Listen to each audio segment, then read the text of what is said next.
Bonjour à tous, bienvenue à cette nouvelle vidéo. Très important, comme vous allez le remarquer. Nous allons parler de l'électricité, plus précisément des installations électriques. Le montage simple à l'image, qu'on appelle aussi sous d'autres essiers schéma 1. Alors de quoi s'agit-il? Pourquoi? Nous allons voir le but. Nous allons faire une introduction aux schémas électriques. Nous allons voir aussi le choix des matériaux. Et puis nous allons faire un petit résumé, voir dans la pratique comment ça se passe. Alors déjà par définition, le montage simple à l'image, c'est l'installation électrique d'éclairage. On a la possibilité de commander une ou plusieurs lampes avec un interrupteur appelé interrupteur unipolaire schéma 1. L'interrupteur est le plus simple de tous les interrupteurs en électricité. Il est muni d'une manette de commande et aussi de deux bornes de connexion. Le but de ce montage est d'établir ou interrompre un circuit électrique à partir d'un seul endroit. Mais qu'est-ce qu'un circuit électrique? Par définition, un circuit électrique est l'ensemble des connexions qui relient les bornes d'un générateur. Donc lorsqu'on parle d'un circuit électrique, on voit précisément un générateur d'alimentation, des conducteurs de connexion, comme nous le voyons dans l'image. Et ces conducteurs alimentent au moyen d'un interrupteur une charge électrique. À l'occurrence, ici, nous avons une lampe et un moteur électrique. L'ensemble nous donne ce qu'on appelle circuit électrique. Voici notre image d'un circuit électrique. Si on peut rappeler les différents éléments qui les composent, nous avons d'abord un générateur. En notre cas ici, c'est une pile. Les conducteurs de connexion qui alimentent une charge. Ces conducteurs sont connectés avec un interrupteur. Et puis nous avons la charge électrique, la lampe. Alors faisons une introduction aux schémas électriques. Dans le domaine du bâtiment, nous avons les schémas architecturaux, les schémas de principe, le schéma multifilaire et le schéma unifilaire. Nous voulons revenir sur chacun de ces schémas de manière beaucoup plus profonde. Prenons le schéma architectural. Alors ce schéma permet de voir l'emplacement des équipements électriques dans un bâtiment et d'indiquer les nombres. Lorsqu'on parle des équipements électriques, on voit des éclairages, c'est-à-dire des lampes, des prises électriques, des interrupteurs, ainsi de suite. Le schéma ou les dessins étant le langage d'un technicien, donc on utilise des symboles. Voici les symboles d'un interrupteur, d'une prise de courant et d'une lampe. Donc lorsqu'on parle du schéma architectural, on voit le plan d'une maison. C'est ce que nous voyons ici. On voit l'entrée. On positionne l'interrupteur à côté de la porte, dans le sens inverse de l'ouverture de la porte. Nous voyons la lampe au milieu de la pièce. Et puis nous voyons la liaison, ce qui symbolise la connexion entre l'interrupteur et la lampe.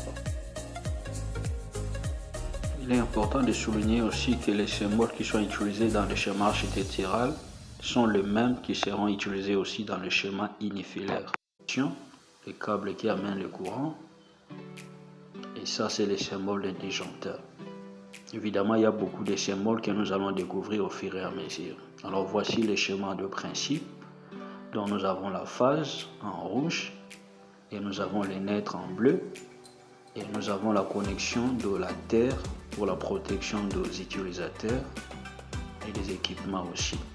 Donc nous avons l'interrupteur qui doit être fermé et puis la lampe va s'allumer. En même temps, comme vous l'avez vu, le disjoncteur doit être fermé aussi ou à la position on. Ce disjoncteur a pour rôle de protéger l'installation. Ainsi, le courant va passer jusqu'au niveau de l'interrupteur. Lorsqu'on appuie, la lampe va s'allumer. Lorsqu'on appuie encore ou on ouvre le disjoncteur, la lampe va s'éteindre. Il est important de noter que ces symboles seront aussi utilisés dans le schéma multifilaire.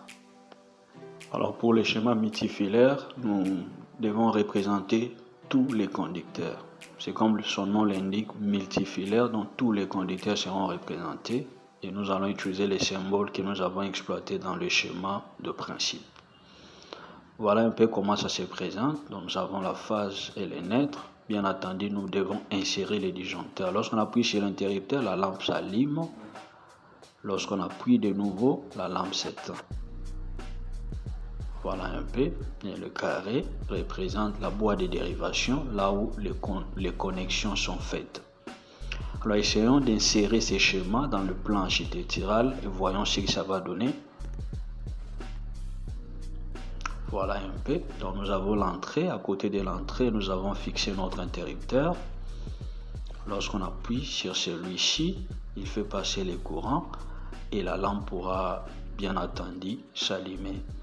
N'oublions pas la connexion du fil de terre pour la protection des utilisateurs. Et l'autre partie de l'installation, nous avons le naître qui ne passe pas à travers l'interrupteur, mais qui passe directement vers la connexion de la lampe. Et ce naître permettra à ce que lorsqu'on appuiera sur l'interrupteur, on puisse avoir la phase et les naîtres au niveau de la lampe, et puis la lampe va s'allumer.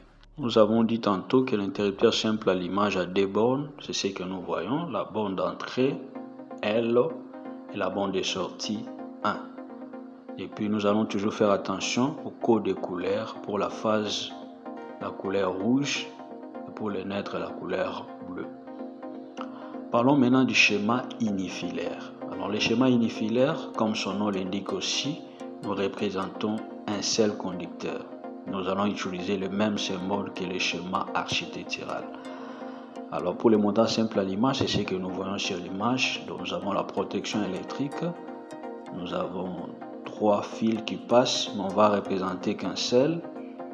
La phase de naître et la terre. Mais pour les naîtres, on met un point bleu au-dessus. Donc c'est comme nous voyons sur l'image, on ne représente qu'un seul fil, mais à l'aide des traits perpendiculaires, on détermine les nombres et on indique s'il s'agit de la phase, nous voyons la couleur rouge, du naître, la couleur bleue et de la terre, la couleur verte, parfois la couleur vert jaune, et puis nous mettons les symboles de la terre. Donc on montre que ça arrive au niveau de la boîte. Et au niveau de l'interrupteur, il y a seulement des conducteurs, des fils. Un, l'entrée, qui est le fil de la phase, et l'autre est la sortie qui va vers la lampe. Et à ce niveau-ci, nous avons 3 conducteurs aussi, la phase, le naître et la terre, qui vont alimenter la lampe. Essayons maintenant d'insérer ces schémas dans le plan architectural de la maison et voyons un peu ce que ça va donner. Alors comme on le voit, l'interrupteur est à côté de la porte. Comme on l'a déjà expliqué, nous avons mis des traits rouges. Ça signifie des conducteurs de phase, l'entrée et la sortie qui vont vers l'interrupteur. De l'autre côté, nous voyons l'alimentation avec 3 conducteurs, la phase couleur rouge, le naître couleur bleue et le fil de terre aussi pour la protection des utilisateurs. De l'autre côté, on retrouve la même configuration. La phase, le naître, la terre, vers l'alimentation de la lampe qui est placée au milieu de la pièce. Parlons à présent des choix des matériaux. De quoi aurons-nous besoin pour réaliser cette installation? D'abord d'un petit coffret électrique. À l'intérieur, il y a des disjoncteurs, mais aussi, suivant l'installation apparente ou encastrée, nous allons utiliser les flexibles ou la goulotte.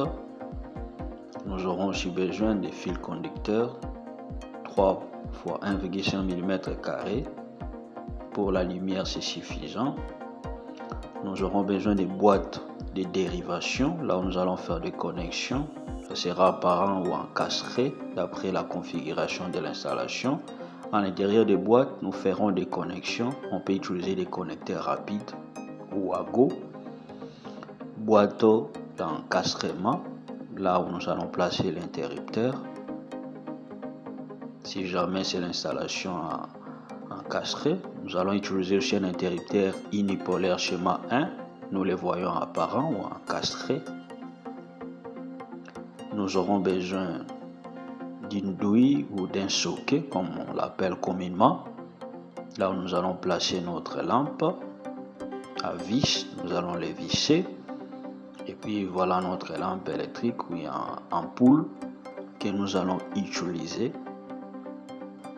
Voilà un peu. Nous aurons aussi besoin, suivant notre installation à paroi encastrée, des vis.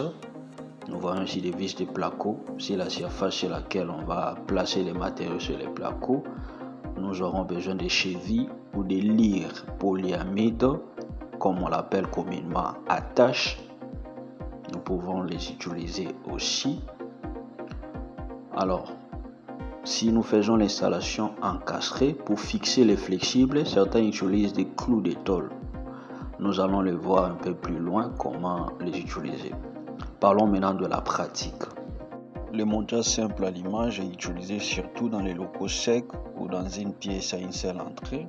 On peut citer dans une chambre à coucher, dans un salon, dans le garage ou dans la cuisine.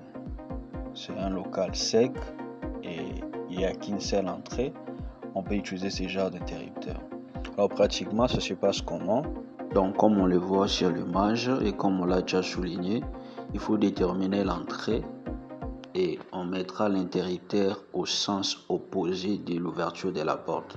Tracer le repère de là où on fixera l'interrupteur ou on fera l'entaille sur le mur. L'interrupteur se place entre 0,90 m à 1,30 m du niveau du sol fini.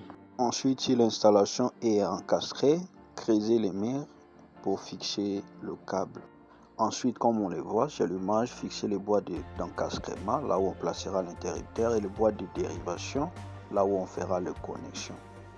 Reste à faire passer les câbles, comme on le voit sur l'image. On peut, avec le mur déjà creusé, le fixer au moyen des clous de tôle. Ensuite, on pourra recouvrir ce câble au moyen de la pâte de mortier et on va bien crépir pour que ce soit propre. Une fois le tubage, c'est-à-dire le passage de câble dans le flexible est fini, nous pouvons commencer à installer les équipements électriques. Commençant par l'armoire électrique, il faut bien fixer les disjoncteurs, bien serrés pour qu'il n'y ait pas de mouvement. Ensuite, on pourra fixer aussi l'interrupteur, faire la connexion au niveau de la boîte d'encastrement, dénider les fils et s'assurer que le fil tienne et ne bouge pas. Par la suite, un autre équipement important installé, c'est la lampe. Il faudra monter, fixer la lampe sur une surface solide. Alors qu'est-ce que nous avons vu dans cette vidéo? En électricité bâtiment, il y a 4 types de schémas. Le schéma de principe qui indique les fonctionnements. Le schéma multifilaire, quant à lui, est élaboré en montrant les différents conducteurs qu'on a, les différents appareils qu'on a dans l'installation. Le schéma unifilaire maintenant est la représentation en un seul conducteur de tout le conducteur que nous retrouvons dans l'installation. Comme nous l'avons remarqué, il y a des traits à mettre pour signaler le nombre de conducteurs. Et enfin, le schéma architectural nous montre l'emplacement de chaque équipement électrique, mais aussi le nombre des équipements que nous avons dans une architecture ou dans un bâtiment. Alors merci d'avoir regardé cette vidéo. Alors si vous avez découvert quelque chose d'intéressant, merci de vous abonner et de la partager si possible.